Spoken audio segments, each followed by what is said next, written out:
ආයුබෝවන් රූරස YouTube channel එකට ඔයාලව ආදරයෙන් පිළිගන්නවා. මම අද ඔයාලට කියලා දෙන්න යන්නේ crispy rings හදාගන්න විදිහ.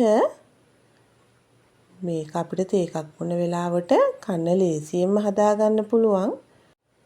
අවශ්‍ය අමුද්‍රව්‍ය සුපුරුදු විදිහටම පහළ description එකේ සඳහන් කරලා තියෙනවා. ඉතින් අපි හදලා බලමුකෝ. මම මෙතන රුලන් කෝප්ප භාගයක් අරගෙන තියෙනවා. තම්බල පොඩි කරගත්ත අල කෝප්ප භාගයක් අරගෙන තියෙනවා.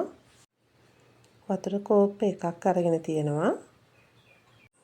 ලුණු තේ හැඳි කාලකුත් අරගෙන තියෙනවා.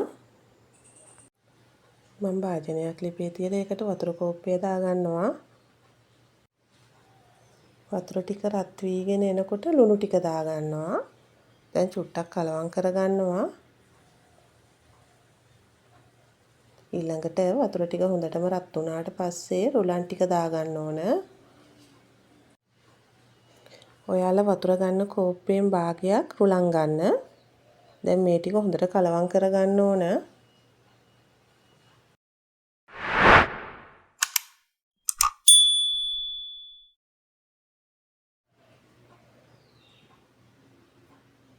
ඔන්න මම අල ටික දාගත්තා. දැන් මේ ටික හොඳට කලවම් කරගන්න ඕන.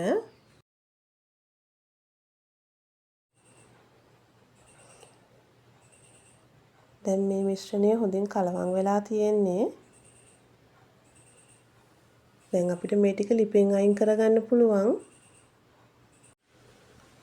මම දැන් භාජනයකට හදාගත්ත මිශ්‍රණය දාගන්නවා.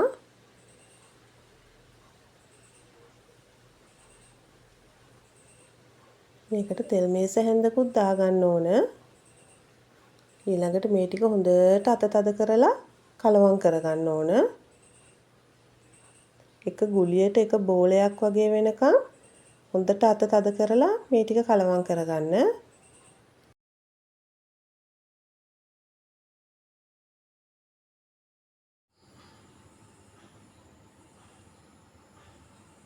දැන් අත් දෙකේ තෙල් ටිකක් ගාගෙන මේ විදිහට පොඩි බෝලයක් කඩා ගන්නවා. දැන් අපි මේක මේ විදිහට රවුන්ඩ් කරගන්න ඕන. අනිත් අත උඩින් තියලා මේ විදිහට හදාගන්න.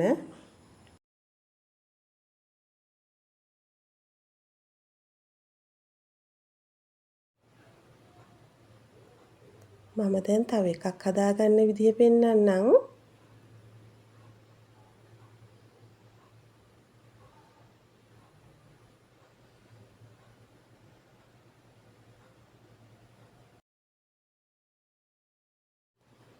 ඊළඟට මම භාජනයක් ලිපේ තියලා තෙල් ටිකක් දාගන්නවා. තෙල් ටික රත් වෙනකොට මම හදාගත්ත ටික එකින් එක තෙලට දාගන්නවා. දැන් මේ ටික රන්වන් පාට වෙනකන් හොඳට බෙද ගන්න ඕන. ඔන්න මම අනිත් පැත්ත හරව ගන්නවා. ඔයාලා දෙපැත්ත හරව මේ ටික රන්වන් පාට වෙනකන් හොඳට බෙද ගන්න.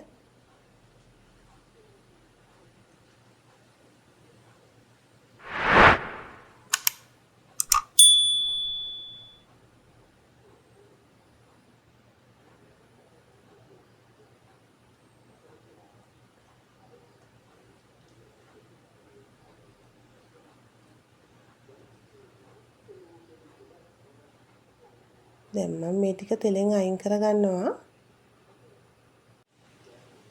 මේ විදිහට ඔයාලා ඔක්කොම ටික බෙද ගන්න.